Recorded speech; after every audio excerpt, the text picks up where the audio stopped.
আলহামদুলিল্লাহ রাব্বিল আলামিন ওয়াসসালাতু ওয়াসসালামু আলা আশরাফিল আমবিয়া ওয়াল মুরসালিন নবিয়িনা মুহাম্মদ ওয়া আলিহি ওয়া আসহাবিহি আজমাইন আম্মা বাদ। সম্মানিত ভাই বন্ধুগণ, আল্লাহ সুবহানাহু ওয়া তাআলা বলেছেন, ফামান যুহজিহা আনিন নার। দুনিয়াতে যত সফলতা অর্জন করুক না কেন মানুষ, এটা চূড়ান্ত সফলতা নয়, সাময়িক সফলতা। কিয়ামতের দিন যে ব্যক্তিকে জাহান্নাম থেকে দূরে সরিয়ে দেওয়া হবে, ওয়া উদখিলাল জান্নাহ, আর জান্নাতে প্রবেশ করায় দেওয়া হবে, বলা হবে যাও তোমার জান্নাতে এন্ট্রেন্সের প্রবেশের অনুমতি দেওয়া হলো, ফাকাদ ফাস, এই ব্যক্তি সবচেয়ে সফল হয়ে গেল। এই হলো সফলতা। এই সফলতার পরে আর কোনো ব্যর্থতার গ্লানি, ব্যর্থতার কোনো আশঙ্কা তাকে তাড়া করবে না। যে ব্যক্তি একবার প্রবেশ করবে জান্নাতে, আর সেখান থেকে সেই নেয়ামত তার কাছ থেকে কখনো ছিনিয়ে নেওয়া হবে না। আল্লাহ তাআলা আমাদের সবাইকে জান্নাতের অধিবাসী হওয়ার তৌফিক দান করুন। যারা অমুসলিম, জাহান্নাম তো তাদেরই জন্য, কিন্তু মুসলমানদের মধ্যেও এরকম বহু হতভাগা, বহু কপাল পড়া মানুষ আছেন যারা তাদের কৃতকর্মের কারণে জান্নাতে যাওয়ার সৌভাগ্য থেকে বঞ্চিত হবেন, তারাও জাহান্নামে যাবেন। রাসূল আকরাম সাল্লাল্লাহু আলাইহি ওয়াসাল্লামের বিভিন্ন হাদিস থেকে সেরকম 17টি শ্রেণীর কথা আজ আমরা উল্লেখ করব। যেই 17 শ্রেণীর লোক এরা জান্নাতে ঢুকে চূড়ান্ত সফলতা এবং সার্থকতা অর্জন করবার সৌভাগ্য থেকে বঞ্চিত হবে, বরং এরা জাহান্নামে যাবে। এরপরে তাদের সেখানে শাস্তি হওয়ার পরে কোনো কালে আল্লাহ সুবহানাহু ওয়া তাআলার দয়া হলে তখন তারা জান্নাতে আসবে। তাহলে মুসলিম হয়েও যে সমস্ত লোকেরা জান্নাতে যাওয়ার সৌভাগ্য অর্জন করবে না, এই সৌভাগ্য থেকে বঞ্চিত হবে, সেই হতভাগা লোকদের ভিতরে 1 নম্বর হলেন অবৈধভাবে হারাম পথে উপার্জন করে যে ব্যক্তি দেহ গঠন করেছে, ওই দেহ জান্নাতে প্রবেশ করবে না। ওই দেহের জন্য জান্নাত হারাম, নো এন্ট্রি। সে যতই ভালো কাজ করুক না কেন, তার দেহ যদি হারাম খাদ্য দিয়ে তৈরি হয়, তাহলে সেই দেহ জান্নাতে প্রবেশ করবে না। এ বিষয়ে নবী আলাইহিস সালামের বহু হাদিস রয়েছে।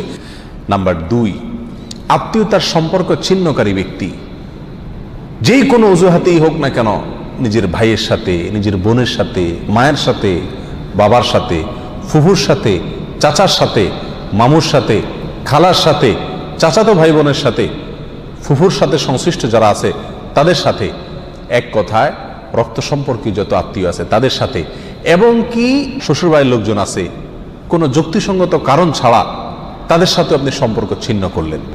আত্মীয়র সাথে সম্পর্ক যে ব্যক্তি ছিন্ন করে, এই ব্যক্তির জন্য জান্নাতে প্রবেশের সুযোগ নাই। নবী আলাইহিস সালাম বলেছেন, লা ইয়াদখুলুল জান্নাতা কাতি'। যে ব্যক্তি আত্মীয়তার সম্পর্ককে ছিন্ন করে ফেলে, কোনো সম্পর্ক রাখে না, কথাবার্তা বন্ধ করে দেয়, উঠা বসা বন্ধ করে দেয়, এই ব্যক্তি জান্নাতে প্রবেশ করবে না। আপনার জান্নাতে যাওয়ার স্বার্থেই আপনাকে রক্ত সম্পর্ক আত্মীয়দের সাথে কি করতে হবে? সম্পর্কটাকে রক্ষা করে রাখতে হবে। তৃতীয়ত, মুসলিম হয়েও যে ব্যক্তি জান্নাতে প্রবেশ করতে পারবে না ভাই, তিনি হলেন ওই ব্যক্তি যে তার প্রতিবেশীকে কষ্ট দেয়। পাশের জমিনওয়ালার আইল ঠেলাঠেলি করে, পাশের বাড়ির লোকের ছাদের উপরে ময়লা ফেলে, জোরে সাউন্ড দিয়ে গান শুনে পাশের প্রতিবেশীর কষ্ট হয়। এক কথায় প্রতিবেশীকে যারা কষ্ট দেয়, এই লোকগুলো জান্নাতে যাবে না। এ বিষয়ে সহিহ মুসলিমের ভিতরে সুস্পষ্ট হাদিস রয়েছে, যে হাদিসের আলোকে জানা যাচ্ছে যে যে ব্যক্তি তার প্রতিবেশীকে কষ্ট দেয়, সে জান্নাতে প্রবেশ করতে পারবে না। অতএব আমার আশেপাশে যারা বসবাস করবে, প্রতিবেশী যারা থাকবেন, তাদের সাথে সম্পর্ক ভালো রাখার চেষ্টা করতে হবে। সম্পর্ক ভালো রাখতে পারেন না পারেন, অন্তত আপনার কোনো আচরণ দ্বারায়, আপনার কোনো কাজ দ্বারা যেন তাদের কোনো কষ্ট না হয়। নাম্বার 4, মা বাবার অবাধ্য সন্তান। যেই সন্তান তার মা বাবার ন্যায্য নির্দেশকে অমান্য করে, লঙ্ঘন করে, পাত্তা দেয় না, মানে না, এই সন্তানের জন্য জান্নাত নিষেধ। সে যত নেকামল করুক, সে যত ভালো কাজ করুক, যত নামাজ কালাম পড়ুক, কপালে দাগ ফেলায় দেখ, কোনো ফায়দা নাই, তার জান্নাতে যাওয়ার সুযোগ নাই যদি সে কি করে? মা বাবার নির্দেশকে লঙ্ঘন করে। আল্লাহ এবং তার রাসূলের নির্দেশের পরেই আল্লাহর জমিনে যদি কারণ নির্দেশ মানা জরুরি হয়, বাধ্যতামূলক হয়, তিনি হলেন কে? মা এবং বাবা। যদি তারা আল্লাহর নির্দেশের বাইরে কিছু করতে বলে, অন্যায় করতে বলে, তাহলে সেটা মানা যাবে না। অযৌক্তিক কিছু করতে বললো সেটা মানা যাবে না, কিন্তু যুক্তিসঙ্গত যত নির্দেশ করবে সেটা আপনাকে মানতে হবে। আর যদি সেটা মানা আপনার জন্য অসম্ভব হয়, আপনার সাধ্যের বাইরে কোনো কিছু নির্দেশ করে, তাহলে তো আর আপনার কিছু করার নাই। তবে কোনো অবস্থাতে ব্যবহার খারাপ করা যাবে না। মা বাবার সাথে যারা সম্পর্ক নষ্ট করে তারা জান্নাতে যেতে পারে না। মুসতাদরাক হাকিমের বিষয়ে হাদিস রয়েছে। নাম্বার 5, মুসলমান হয়েও যারা জান্নাতে যেতে পারবে না তাদের ভিতরে 5 নম্বর ব্যক্তি হলো ভাই অশ্লীল ভাষায় কথা বলে, যে গালিগালাজ করে, যে কথায় কথায় আজে বাজে মন্তব্য করে এবং উগ্র মেজাজি, মানুষকে সবসময় দমায় রাখার চেষ্টা করে, দাবায় রাখার চেষ্টা করে, কখনো মানুষকে পাত্তা দেয় না, সাইড দেয় না, সবসময় সেই উপরে থাকার চেষ্টা করে, গোয়ার কিসিমের লোক যেটাকে বলা হয়। স্পষ্টভাবে হাদিসের ভিতরে এসছে যে এই শ্রেণীর লোক কি করবে না, জান্নাতে যাবে না। সুনান আবু দাউদ এবং অন্যান্য হাদিসের কিতাবে হাদিস রয়েছে। মুসলমান হয়েও যারা জান্নাতে যাবে না সেই লোকদের মধ্যে থেকে 6 নম্বর হলেন সেই সমস্ত শাসকেরা, সেই সমস্ত নেতারা যারা তাদের প্রজাদেরকে, যারা তাদের অধীনস্থ লোকদেরকে ধোঁকা দেয়। আজ দুনিয়ার কয়জন শাসক এর থেকে বাঁচতে পারবে সেটা আল্লাহই ভালো জানেন। বলেন একটা, করেন আরেকটা, নির্বাচনের আগে ওয়াদা করেন একটা, ধোঁকা দেন, পরে আর সেটা পালন করেন না। তো সে সমস্ত শাসকেরা যারা তাদের প্রজাদেরকে, অধীনস্থদেরকে ধোঁকা দেয় তারাও জান্নাতে প্রবেশ করতে পারবে না। এই বিষয়ে সহিহ বুখারীতে হাদিস রয়েছে। 7 নম্বর, মুসলমান হয়েও যে ব্যক্তি জান্নাতে যাবে না সে হলো অন্যের সম্পদ যে আত্মসাৎ করে। প্রথম শ্রেণীটা ছিল যে হারাম মাল ভক্ষণকারী, সেটা আল্লাহর হক নষ্ট করে হতে পারে। আর এই 7 নম্বর পয়েন্টটা হলো যে কোনো মানুষের হক আপনি নষ্ট করে টাকা কামাই করলেন, যেভাবেই হোক, সেটা ধোঁকা দিয়ে হোক, প্রতারণা করা হোক, হাওলাত নিয়ে আটকায় দিয়ে হোক, চান্সে চুরি করে হোক, অথবা চিটারি করে হোক, যেই কোনোভাবে অন্যের সম্পদ যদি আত্মসাৎ করেন গায়ের জোরে বা বুদ্ধির জোরে, আর করে সেটা আপনি দখল করে ফেলেন, তো মনে রাখবেন এই ব্যক্তির জন্য জান্নাতে যাওয়ার কোনো সুযোগ নাই। নাম্বার 8, উপকার করেও যে ব্যক্তি খোঁটা দেয়, কাউকে উপকার করছে, করে কি করে, খোঁটা দেয়, এই ব্যক্তি জান্নাতে যাবে না। মদ পানকারী ব্যক্তির কথাও আছে হাদিসে সুনান নাসাইর, যে উপকার করে কাউকে খোঁটা দিলেন, উপকার করছেন, জীবনে কোনোদিন বলতে পারবে না আমি তোমার জন্য করছি, তাহলে আল্লাহর কাছ থেকে কিন্তু বিনিময় পাবেনই না, উপরন্তু শাস্তি হিসাবে জান্নাতেও আপনার প্রবেশের সুযোগ থাকবে না। সাবধান, কারোর জন্য কিছু করেছেন জীবনে, মুখের বাহির সেটা কোনোদিন করা যাবে না। আর যদি করছেন তাহলে এই উপকার করার চাইতে না করা আপনার জন্য ভালো ছিল, কারণ না করলে আপনি কোনো গুনাহগার হতেন না, কিন্তু করার কারণে, করে খোঁটা দেওয়ার কারণে আপনি জাহান্নামী হচ্ছেন, গুনাহ করছেন। আল্লাহ তাআলা আমাদেরকে হেফাজত করুন। নাম্বার 9, চগলখোর ব্যক্তি ভাই, চগলখোর যে ব্যক্তি এর কথা ওর কাছে লাগায়, ওর কথা এর কাছে লাগায়, সবার কাছে ভালো থাকার চেষ্টা করে, মুনাফিক কিসিমের লোক। এরা সমাজের সমস্ত ঝগড়া ফাসাদ লাগানোর ক্ষেত্রে মূল ভূমিকা রাখে। আল্লাহ মাফ করুন, এই চরিত্র আমাদের অনেকের ভেতরেই কম বেশ আছে। এই চগলখোর লোক জান্নাতে প্রবেশ করবে না, সহিহ মুসলিম হাদিসে রয়েছে। নাম্বার 10, অন্যের পিতাকে যে নিজের পিতা বলে পরিচয় দেয়। অনেক পালক পুত্র আছে নিজের জন্মদাতা বাবাকে বাবা হিসেবে পরিচয় দেয় না, যে লালন পালন করে তাকে বাবা হিসেবে পরিচয় দেয়। তো অন্যের পিতাকে যদি নিজের পিতা হিসাবে পরিচয় দেয় এই ব্যক্তিও জান্নাতে প্রবেশ করবে না, এবং সহিহ বুখারীতে হাদিস রয়েছে, যদিও সে কি হয়, মুসলমান হয়। নাম্বার 11, অহংকারকারী, গর্বকারী যে ব্যক্তি খুব অহংকার করে, দাম্ভিকতা দেখায়, অহমিকা দেখায়, প্রদর্শন করে, অথবা মনে মনে নিজেকে খুব বড় মনে করে, এই কপাল পড়া যত ভালো মানুষই হোক সে মুসলমান হয়েও কি করতে পারবে না, জান্নাতে যেতে পারবে না। নবী আলাইহিস সালাম বলেছেন, লা ইয়াদখুলুল জান্নাতা মান কানা ফি কলবিহি মিসকালু যাররাতিন মিন কিবর, যার অন্তরে বিন্দু পরিমাণে, সরিষার দানা পরিমাণে বা অনুপরিমাণে অহংকার আছে, এই ব্যক্তি জান্নাতে প্রবেশ করবে না। বিনয়ী মানুষেরা জান্নাতে যাবে, বিনয়ী যারা নিজেকে ছোট মনে করে, সবসময় অন্যকে বড় মনে করে, নিজের দোষের কথা আগে দেখে, নরম থাকে, অহংকার করে না, এই লোকগুলো জান্নাতি। আর যারা অহংকার করে এই লোকগুলো জাহান্নামী। আল্লাহ তাআলা আমাদেরকে হেফাজত রাখুন। 12 নম্বর, যে ব্যক্তি মুসলিম হয়েও জান্নাতে যাবে না, জান্নাতে যাওয়ার সুযোগ থেকে বঞ্চিত হবে, আর সে ব্যক্তি হলো ওই ব্যক্তি যে ব্যক্তি রাসূলুল্লাহ সাল্লাল্লাহু আলাইহি সাল্লামের নাফরমান। রাসূলুল্লাহ সাল্লাল্লাহু আলাইহি সাল্লামের নির্দেশ জানার পরেও সেটাকে কি করে না, কেয়ার করে না। বাপদাদার নির্দেশকে অগ্রাধিকার দেয়, 14 গোষ্ঠী কি করে আসছে সেটাকে অগ্রাধিকার দেয়, পীর সাহেব কি বলছেন সেটাকে অগ্রাধিকার দেয়, যদি রাসূল সাল্লাল্লাহু আলাইহি সাল্লামের কথার বিপরীত হয়। এরকম যদি হয় তাহলে সেই ব্যক্তি জান্নাতে প্রবেশ করবে না। নবী আলাইহিস সালাম বলেছেন, কুল্লু উম্মতি ইয়াদখুলুনাল জান্নাতা ইল্লা মান আবা, আমার উম্মতের প্রত্যেক সদস্য সবাই জান্নাতে যাবে, শুধু যে অস্বীকার করলো সে জান্নাতে যেতে পারবে না। সাহাবা ইকরাম প্রশ্ন করলেন, ওয়ামাই আবা ইয়া রাসূলুল্লাহ, হে আল্লাহর রাসূল অস্বীকার করছে কে? তিনি বলেছেন, মান আতাআনি দাখালাল জান্নাহ ওয়া মান আসানি ফাকাদ আবা, যে ব্যক্তি আমার হুকুমকে, আমার নির্দেশকে মান্য করেছে, মেনে চলেছে, সে জান্নাতে যাবে। আর যে আমার নির্দেশকে মান্য করে নাই, সে অস্বীকার করলো, আর যে অস্বীকার করলো সে জাহান্নামে যাবে, সে জান্নাতে যাবে না। নাম্বার 13, মুসলিম হয়েও যে ব্যক্তি জান্নাতে যাবে না সে ব্যক্তি হলো ওই মহিলা, যে মহিলা অকারণে স্বামীর কাছ থেকে তালাক চায় কথায় কথায়। আমাদের মা বোনদের ভিতরে অনেকের ভিতরে এই চরিত্র আছে, এই দোষ আছে, কথায় কথায় স্বামীর কাছ থেকে তালাক চায়। এর আগে এক আলোচনায় বলেছিলাম, ইবলিস শয়তানের কাছে সবচেয়ে প্রিয় কাজ, যে কাজে ইবলিস শয়তান সবচেয়ে বেশি খুশি হয়, সেটা হলো একটি দাম্পত্য জীবনে যখন বিচ্ছিন্নতা এসে যায়, স্বামী স্ত্রীর ভিতরে যখন বিচ্ছেদ ঘটে যায়, তখন শয়তান সবচেয়ে বেশি খুশি হয়। একজন মানুষ হত্যা করলে, একজন মানুষ মদ পান করলে, একজন মানুষ চুরি করলেও শয়তান এত খুশি হয় না যত খুশি হয় পারিবারিক জীবনে বিচ্ছিন্নতা ঘটে গেলে। এই জন্য এই বিচ্ছিন্নতা চাওয়া, তালাক চাওয়া, এটাও দোষের বিষয়। কোন মহিলা যদি রাগের কারণে তালাক চায় স্বামীর কাছে কথায় কথায়, তাহলে এরাও জান্নাতে প্রবেশ করবে না। আল্লাহ তাআলা আমাদের মা বোনদেরকে হেফাজত করুন। সুনানে তিরমিজিতে এই বিষয়ে হাদিস রয়েছে। নাম্বার 14, মুসলিম হয়েও যারা জান্নাতে যাবে না তারা হলো দুনিয়ার উদ্দেশ্যে যারা ইলম অর্জন করে। দুনিয়ার উদ্দেশ্যে কি করে?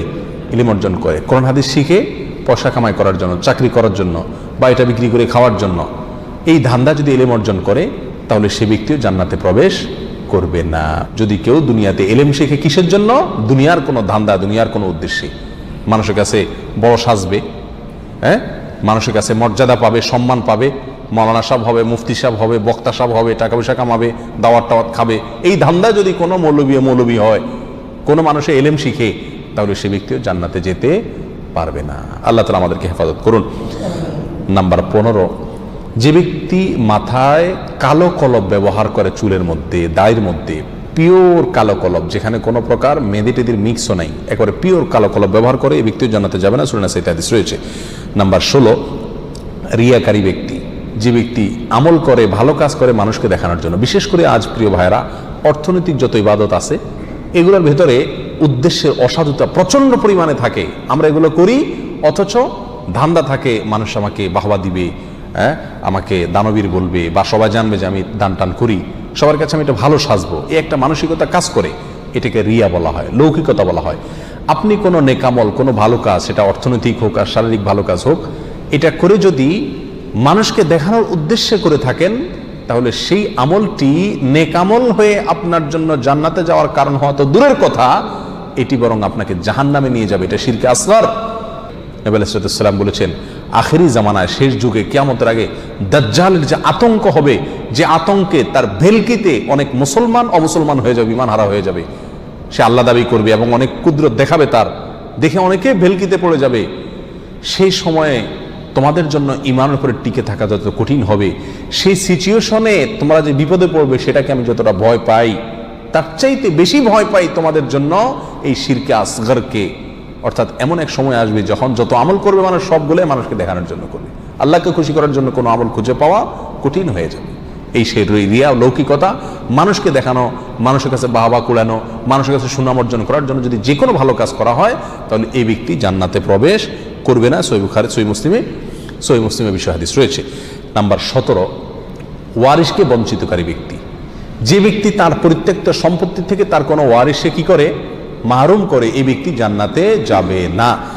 সুনান ইবনে মাজাতে এই বিষয় হাদিস রয়েছে। সম্মানিত ভাইয়েরা, কোনো ওয়ারিশ, আপনার কোনো সন্তান, আপনার কোনো ওয়ারিশ, সে যদি অন্যায় করে, আপনাকে শরীয়ত অধিকার দেয় নাই এটা বলে যাওয়ার যে আমি মরার পরে তাকে আমার কোনো সম্পত্তির ভাগ দিবা না। বহু মা বাপ এই কাজটি করেন, অনেক অভিভাবকরা এই কাজটি করেন, বলে যান মৃত্যুর আগে আমি মারা যাওয়ার পরে সে আমার লাশের কাছে আসবে না, আমার জানাজা পড়তে আসবে না, সে এগুলোর চেয়ে বড় কথা হলো সে আমার সম্পত্তিতে কোনো ভাগ পাবে না, সেজন্য ভিটাতে না আসে। মনে রাখতে হবে, আপনার ঘরে জন্ম নেওয়ার কারণেই আল্লাহ সুবহানাহু ওয়া তাআলা অধিকার দিয়েছেন আপনার সম্পত্তিতে তার হক আপনার মৃত্যুর পরে সে পাবে। সে যদি মন্দ হয় তার হিসাব আল্লাহ নেবেন, কিন্তু আপনি তাকে পরিত্যক্ত সম্পত্তি থেকে বঞ্চিত করার অধিকার আপনাকে ইসলাম দেয় নাই। কোন সন্তানকে তেজ্য পুত্র করা এই জন্য শরীয়তের কাছে গ্রাহ্য বিষয় নয়। প্রচলিত আইনে হতে পারে তেজ্য পুত্র, আমি জানি না, কিন্তু ইসলামের দৃষ্টিতে তেজ্য পুত্র করার কোনো সুযোগ নাই। হ্যাঁ, অমুসলিম হলে সে সম্পত্তি পাবে না, সেটা ভিন্ন বিষয়, কিন্তু যতক্ষণ পর্যন্ত মুসলিম থাকবে ততক্ষণ পর্যন্ত পরিত্যক্ত সম্পত্তি কি করা যাবে না, বঞ্চিত করা যাবে না।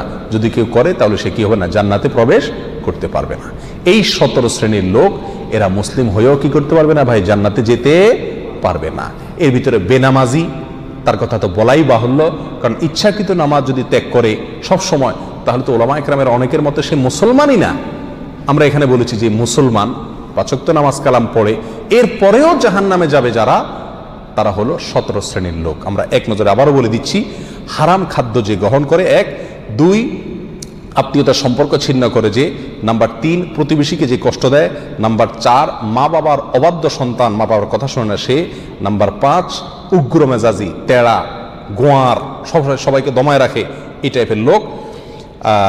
নাম্বার 6 অধীনস্থদেরকে, প্রজাদেরকে, যে সমস্ত শাসকেরা, যে সমস্ত রাজারা, যে সমস্ত রাষ্ট্রপ্রধানেরা, সরকার প্রধানেরা বা যে যে লেভেলে আছে সে তার প্রজাদেরকে ধোঁকা দেয় যে তারা।